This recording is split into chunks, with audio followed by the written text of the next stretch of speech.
My dear students, at first take my salam. Assalamu alaikum. Dear student, I hope that all of you are well.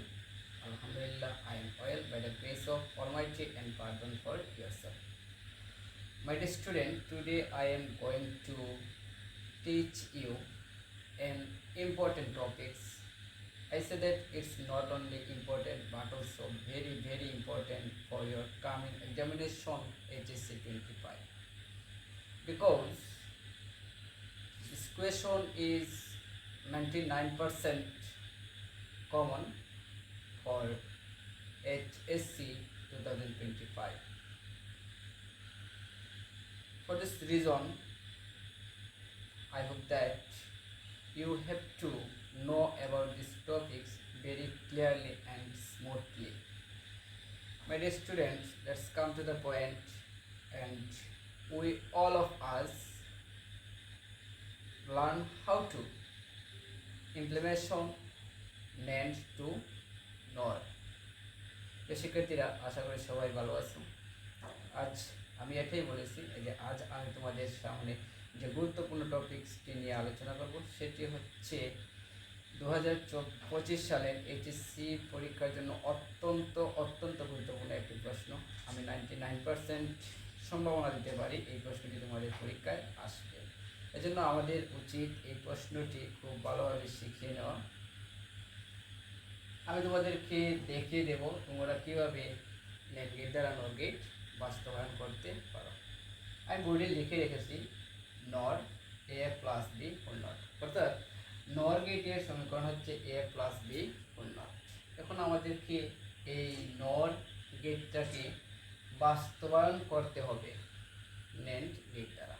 তো শিক্ষার্থীরা, আমি তোমাদেরকে পূর্বেও বলেছি যে গেট বাস্তবায়নের ক্ষেত্রে অবশ্যই তোমরা দুটি জিনিস মাথার মধ্যে রাখতে হবে। একটি হচ্ছে যে গেট দ্বারা বাস্তবায়ন করবে সেই গেটটি কোন কাজটি করতে পারে, যুগের কাজ করতে পারে নাকি গুণের কাজ করতে পারে। যদি সে যুগের কাজ করতে পারে তাহলে যে গেটকে বাস্তবায়ন করার কথা বলা হবে সেই গেটটিকে কৌশলে গুণে নিতে হবে, কৌশলে যুগে নিতে হবে।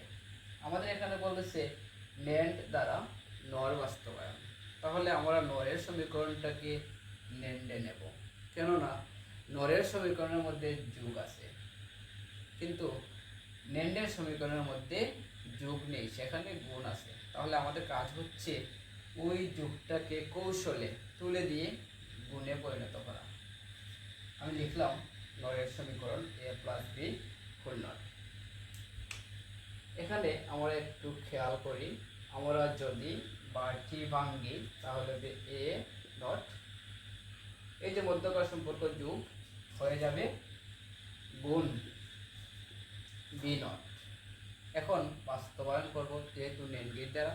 আমরা জানি NAND গেটের উপরে কি থাকে, বার থাকে। আমাদের এখানে কোনো বার নেই, আমাদের এখানে যা আছে সেটি হচ্ছে AND gate, A not into B not, মধ্যকার সম্পর্ক হচ্ছে AND। আমরা যদি এখানে বার দিই তবেই হবে NAND, কিন্তু বাস্তবায়নের ক্ষেত্রে একটি বার দেওয়ার কোনো নিয়ম নেই, অবশ্যই তোমাদেরকে দুটি বার দিতে হবে। তাই আমরা আরেকটি বার দিলাম।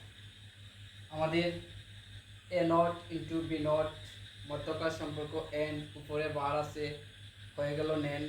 তাহলে আমাদের কাজ কিন্তু শেষ। এখন আমাদের কাজ হচ্ছে ওই সমীকরণ অনুসারে লজিক সার্কিট অঙ্কন করা। আর আরেকটি কথা বলে নেই, হয়তো পূর্বেই বলেছি যে বাস্তবায়নের ক্ষেত্রে যে গেট দ্বারা বাস্তবায়ন করবে অবশ্যই লজিক চিত্রে সেই গেটটি ব্যবহার করতে হবে।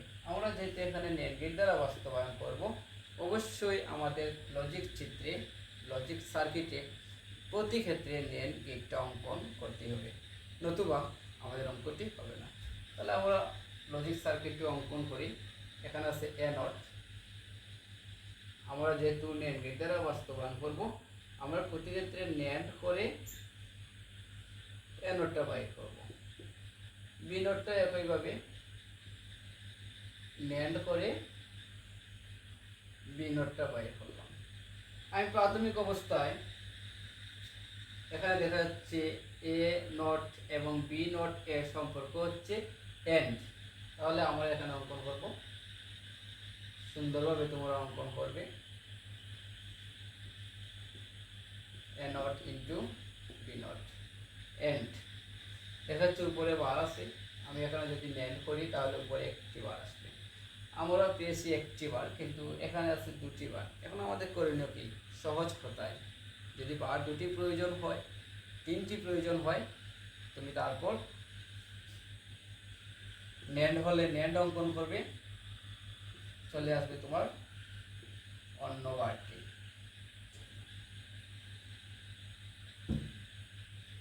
একটা ছিল, দুইটা ছিল, যদি তিনটা বার প্রয়োজন হতো আর একটা ন্যান্ড অঙ্কন করলাম, আমি অঙ্কন করলে উপরে তিনটা বার চলে আসবে। এই হয়ে গেল আমাদের ল্যান্ড গেট দ্বারা নর গেট বাস্তবায়ন। তো শিক্ষার্থীরা, আশা করি তোমরা খুব সহজে বুঝতে পারছো যে কীভাবে ল্যান্ড গেট দ্বারা নর গেট বাস্তবায়ন করা হয়।